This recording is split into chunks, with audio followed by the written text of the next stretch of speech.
مسلسل أمي وأحداث جديدة. بتبدأ حلقتنا بنور. نور هنا بترجع البيت وبتخبر هنا الجميع إن فاطمة هي أم مريم. طبعا كلهم بيتفاجئوا بخبر زي ده، وبيكون رمار هنا ورزان بيتفاجئوا وبيطلعوا هنا غرفتهم وبيكونوا مش مصدقين اللي بيسمعوه. بتيجي هنا وبتروح مريم علشان تتكلم معاهم وبتقول لهم إن هي دي الحقيقة وانتوا لازم تصدقوني.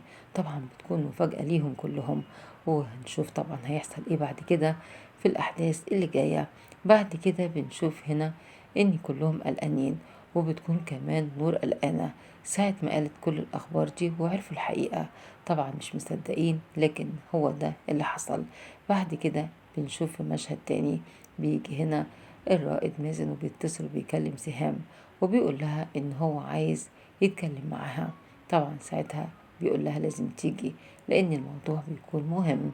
ما بتقدرش هنا إن هي ترفض، وبتقول له طيب أنا فعلا هاجي، وأكيد في حاجات جديدة هيكون عايز يقولها لها. حاجات كتير بتكون في حلقتنا وفي الأحداث النهاردة، وإن شاء الله نلخص الحلقات اللي جاية كلها مع بعض. وياريت لايك واشتراك علشان نرفع الفيديو.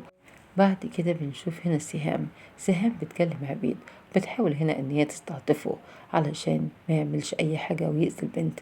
بتتكلم معاه كلام كتير وبيقول لها طيب ايه رأيك ان احنا نتقابل. وفعلا بتروح هنا وبتقابله سهام، وهنشوف الحديث اللي هيكون ما بينهم. طبعا هنا عبيد بيكون محضر حاجات كتيرة وناوي هنا على الشر. هنشوف في حلقتنا وفي الأحداث اللي هتيجي في المشاهد الأخيرة. لكن هنا بتتكلم معاه وبتحاول ان هي ترضيه علشان ما يعملش اي حاجة تضايقها او تضايق كمان البنت. وهو كمان بيقول لها ان هو عايز يتكلم معاها.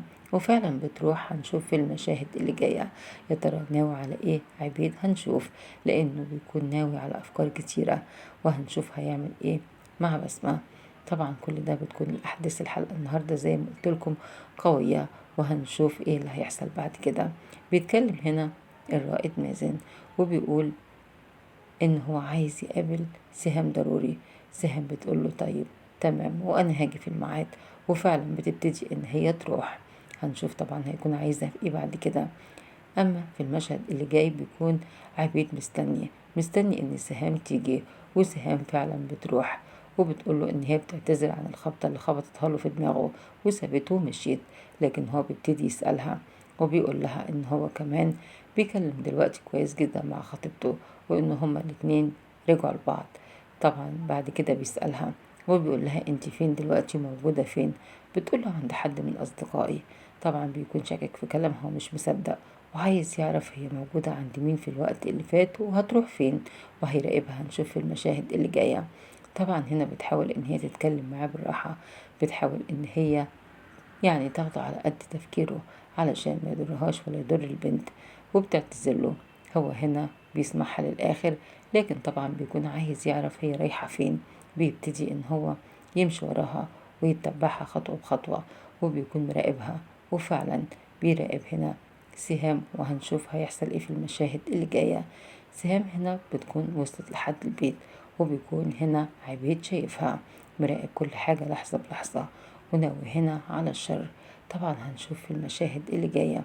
أما سهام حاسة فعلا بقلق ومش مرتاحة طول الفترة اللي فاتت، وحاسة إن الموضوع مش هيعدي، وحاسة إن هو فعلا من كلامه بيكون مش بيطمنها.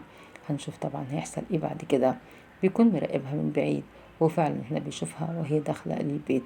وساعتها بيرجع تاني وبيعمل نفسه إن هو كان مش ماشي وراها ولا أي حاجة، لكن هي ما بتلاحظش أي شيء. طبعا هنشوف بعد كده. بنشوف بتيجي هنا سهام وبتدخل المطبخ وبتتكلم مع الموجودين، وبتكون عايزة ان هي تعمل شيء.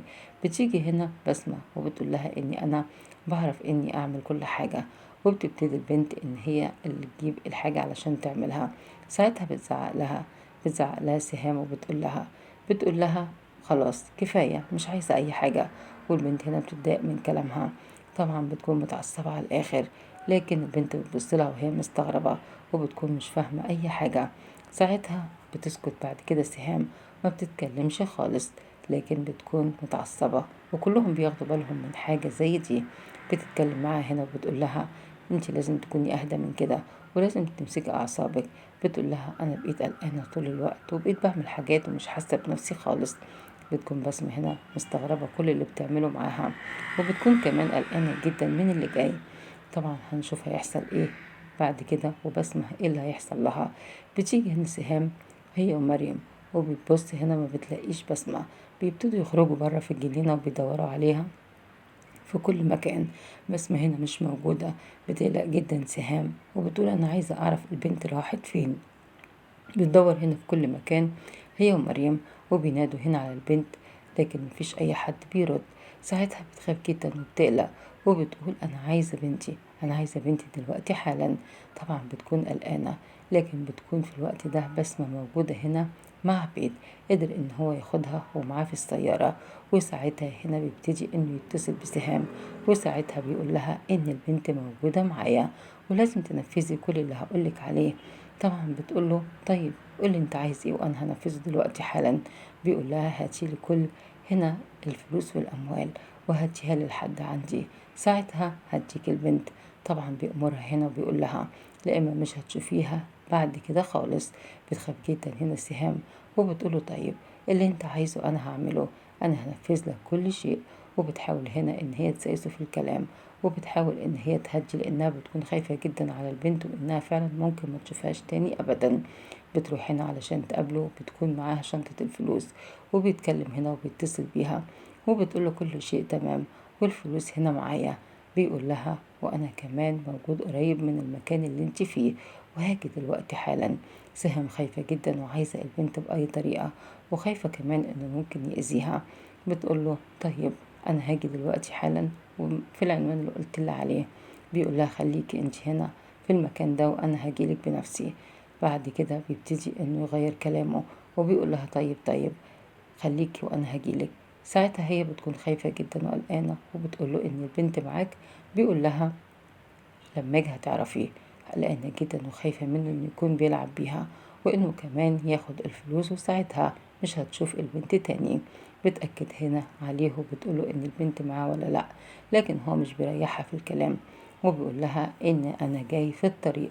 بتكون هنا سهام متضايقة جدا وخايفة وقلقانة ومش عارفة تعمل ايه وهي لوحدها.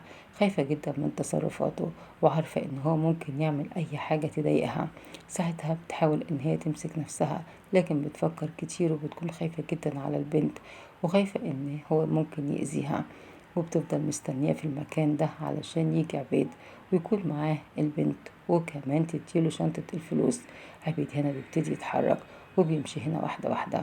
يا ترى هيحصل ايه لما يتقابلوا، ويا ترى هتكون معاه البنت ولا لا؟ هنشوف بس في حلقتنا اللي جاية، لان بكده بتكون حلقتنا خلصت. شكرا ليكم والسلام عليكم.